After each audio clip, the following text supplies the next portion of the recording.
And as I understand it, when you came back from overseas, from Italy, there was this experience you had that was really monumental in terms of you were a guard. Oh yeah, that happened before I got over. I was stationed at Georgia, basically at Fort Benning and a little camp called Camp Wheeler, Macon, Georgia, in Columbus, Georgia. And I just got in the Army, and my outfit was called on to guard some Italian prisoners of war, to escort them from one town to another. And in Columbus, they were scheduled for rest stop and eating. And bless your Pat, these prisoners of war marched into this little restaurant and ate dinner. And those of us who were black soldiers, American citizens, couldn't have a glass of water in there. We had to guard them from the outside. That was the irony of it. I've never forgotten the experience. Here I am, a black soldier who picked up his weapons. I didn't volunteer, but had been drafted to defend the honor of America and was prepared and willing to do it. Would have gone back again tomorrow if I had to do it, because I think that much. With all of its imperfections and faults, that America is still the greatest country in the world to me, and worth preserving and making better. But here I am, a black soldier, sworn to uphold the laws of this nation. I'm guarding soldiers who picked up their weapons to destroy our way of life. But because they're white and I'm black, they could sit in the cafeteria and have dinner. I could guard them, but couldn't sit down and have a meal. And 20 years later that I could do so. That kind of burned. And when I finished law school, never shall forget it, long as the day I live, went down to Springfield, Illinois to be sworn in. Prentice Marshall, George Moore, three of us who finished DePaul. We were so happy. We finished school, had received our degrees. It's November 1948. We're going down to the Illinois Supreme Court, raise up our hands and be sworn in. And celebrating that, a little restaurant, tavern, right across the street in Springfield, Illinois, home of Abraham Lincoln, the great emancipator. November of 1948, we decided to have a bottle of beer. And we went into this little tavern and ordered, I hate to call it, but let's say we ordered Budweiser. The bartender said, don't have that.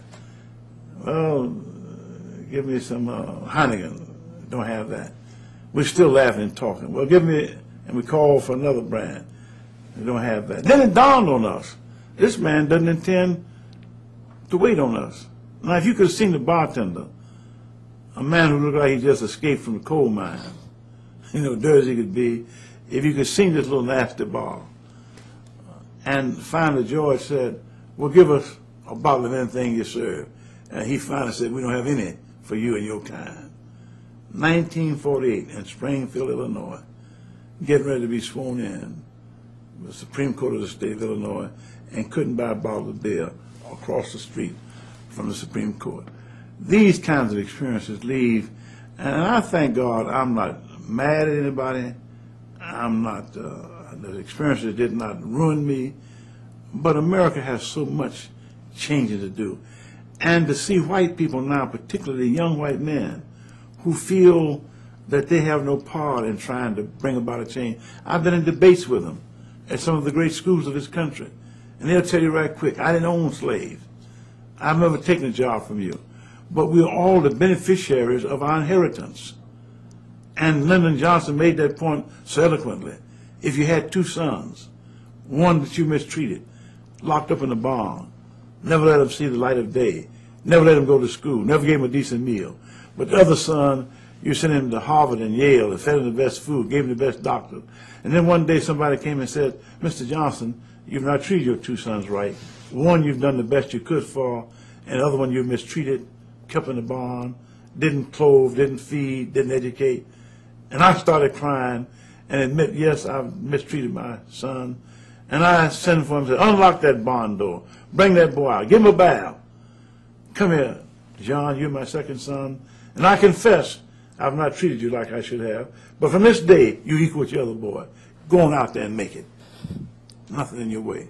How could that boy who never had a chance be expected to compete? And that's what America has done for black folk. It took us out of a second-class culture where they closed the doors, wouldn't let me go to college, wouldn't let me go to law school, refused to let me have a decent drink, put every obstacle in the way that they could. And then one day decided they had made a mistake and said, come here, colored boy, you're equal with this white boy, now run the race. Unless we make some effort to remediate, to change. And what is so devilishly hard, what becomes almost a tearache in my heart, the thing that almost drove me into insanity was the people who don't understand that in helping me as a black to make it, you're really strengthening the team. Why is it that the team that has the worst record in pro basketball has the first draft choice? Why is it? I've lost nearly every game for far more poorly than anybody. The owner of the best team could say, since I have the best team, I ought to have the chance. Give me the first draft choice. No, we're going to give it to the worst team. Why? Not so much to help the team, but to strengthen the league. If we end up with 5 good teams and 20 bad teams, nobody wants to go see the team is going to get beat up every time in a game. So you, Mr. Good Team, will suffer. Every time you play a bad team, there'll be nobody coming. There'll be no interest in it. If you want to have a strong league, every team must be strong. So we do this in the draft choice to make the league strong. Incidentally, it makes each team stronger. America is not seen in so many places, and yet the genius of this country is every now and then we do see it. Every now and then we do have an Emancipation Proclamation, a 13th, 14th, 15th Amendment, an Equal Employment Opportunity Act, a Brown versus Board of Education decision. But as soon as we open the door, it looks like we rushed in to close it. Now, the late Benjamin Mays made a statement that has always had great meaning to me, and yet I see a lot of folk. So I'm going to say it on this air segment. They who start behind in the race of life must forever remain behind unless they run faster or those in front run more slowly. And to me, that's a very profound statement. It may not sound like much now, but he's saying black folk who start out behind in a race of life will never catch up unless they run faster, or the people in front run a little more slowly. And somebody says, what does that mean? Well, it simply means that if you ever expect to have equality, something unusual has to happen. And that was why we had affirmative action. That's why we've had certain kinds of things to try to let those who are behind catch up. And for those in front to take the mean, narrow, selfish position that I've never done anything, therefore I'm not willing to pay, will then destroy the very nation that we're trying to build. Because Du Bois said that the problem of the 20th century would be the problem of the color line. I'm saying, and I'm not Du Bois, anybody like him, that the problem of the 21st century will be the problem of diversity. Can we as a nation learn to live?